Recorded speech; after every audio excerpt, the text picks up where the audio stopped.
René Guénon, symbole de la science sacrée. 6e partie, symbolisme constructif. Chapitre 46, rassembler ce qui est épars. Dans un de nos ouvrages à propos du Mingtang et de la Tien Ti Wei, nous avons cité une formule maçonnique d'après laquelle la tâche des maîtres consiste à répandre la lumière et rassembler ce qui est épars. En fait, le rapprochement que nous faisions alors portait seulement sur la première partie de cette formule.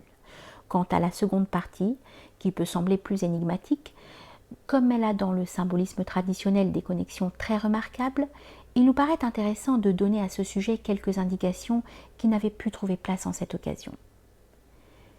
Pour comprendre aussi complètement que possible ce dont il s'agit, il convient de se reporter avant tout à la tradition védique, qui est plus particulièrement explicite à cet égard.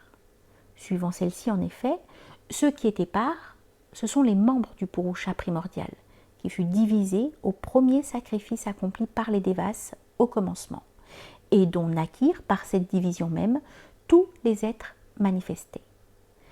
Il est évident que c'est là une description symbolique du passage de l'unité à la multiplicité, sans lequel il ne saurait effectivement y avoir aucune manifestation. Et l'on peut déjà se rendre compte par là que le rassemblement de ce qui est épars, ou la reconstitution du Purusha tel qu'il était avant le commencement, s'il est permis de s'exprimer ainsi, c'est-à-dire dans l'état non manifesté, n'est pas autre chose que le retour à l'unité principielle. Ce Purusha est identique à Prajapati, le seigneur des êtres produits. Ceux-ci étant tous issus de lui-même et étant par conséquent regardés en un certain sens comme sa progéniture. Il est aussi Vishvakarma, c'est-à-dire le grand architecte de l'univers. Et en tant que Vishvakarma, c'est lui-même qui accomplit le sacrifice en même temps qu'il en est la victime. Et si l'on dit qu'il est sacrifié par les Devas, cela ne fait aucune différence en réalité, car les Devas ne sont en somme rien d'autre que les puissances qu'il porte en lui-même. Nous avons déjà dit à diverses reprises que tout sacrifice rituel doit être regardé comme une image de ce premier sacrifice cosmogonique. Et dans tout sacrifice aussi, comme l'a fait remarquer M. Kumaraswamy, la victime, ainsi que les brahmanas le montrent avec évidence, est une représentation du sacrifiant, ou comme l'expriment les textes, elle est le sacrifiant lui-même. En accord avec la loi universelle suivant laquelle l'initiation, Diksha, est une mort et une renaissance, il est manifeste que l'initié est l'oblation. La victime est substantiellement le sacrifiant lui-même. Ceci nous ramène directement au symbolisme maçonnique du grade de maître, dans lequel l'initié s'identifie en effet à la victime. On a d'ailleurs souvent insisté sur les rapports de la légende d'Hiram avec le mythe d'Osiris, de sorte que quand il est question de rassembler ce qui est épars, on peut penser aussitôt à Isis rassemblant les membres dispersés d'Osiris.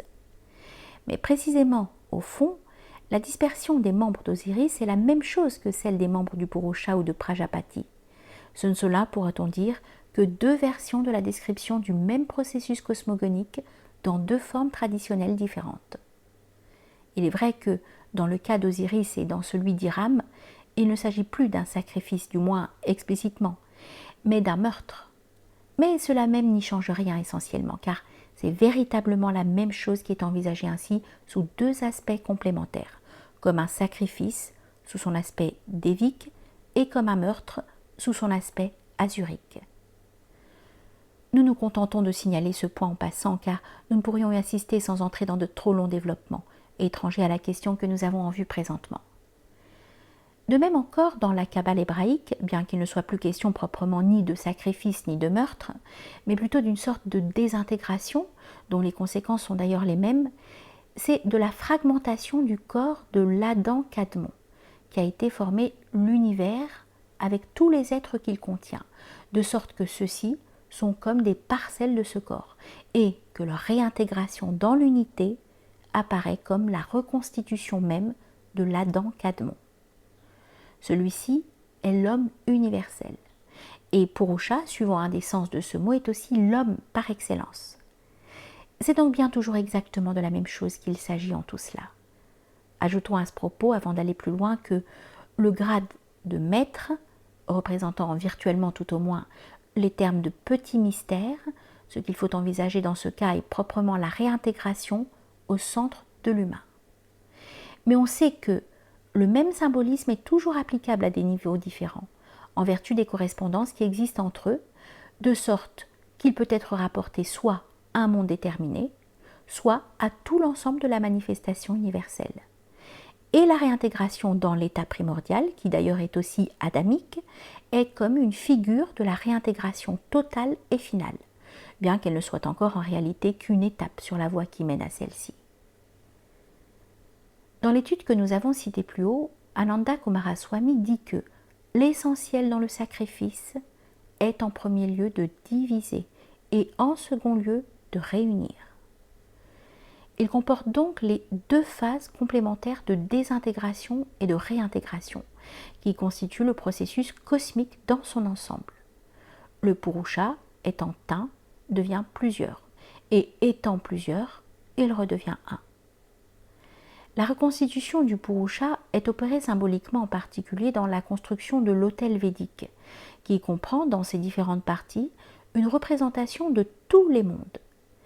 Et le sacrifice, pour être correctement accompli, demande une coopération de tous les arts, ce qui assimile le sacrifiant à Vishvara Karma lui-même. D'autre part, comme toute action rituelle, c'est-à-dire en somme toute action vraiment normale et conforme à l'ordre, Rita, peut être regardée comme ayant en quelque sorte un caractère sacrificiel, suivant le sens étymologique de ce mot.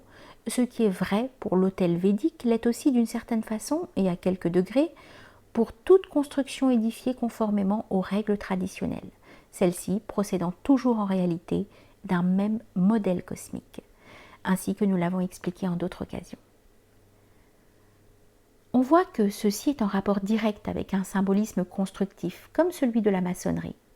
Et d'ailleurs, même au sens le plus immédiat, le constructeur rassemble bien effectivement des matériaux épars pour en former un édifice, qui, s'il est vraiment ce qu'il doit être, aura une unité organique, comparable à celle d'un être vivant, si l'on se place au point de vue microcosmique, ou à celle d'un monde, si l'on se place au point de vue macrocosmique.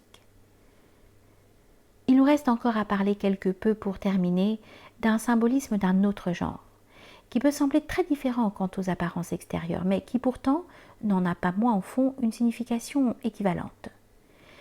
Il s'agit de la reconstitution d'un mot à partir de ces éléments littéraux pris d'abord isolément.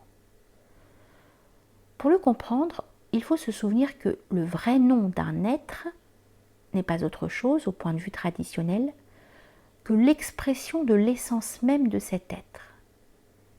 La reconstitution du nom est donc symboliquement la même chose que celle de l'être lui-même.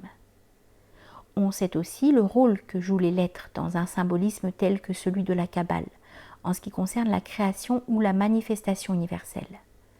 On pourrait dire que celle-ci est formée par les lettres séparées, qui correspondent à la multiplicité de ces éléments, et que, en réunissant ces lettres, on la ramène par là même à son principe.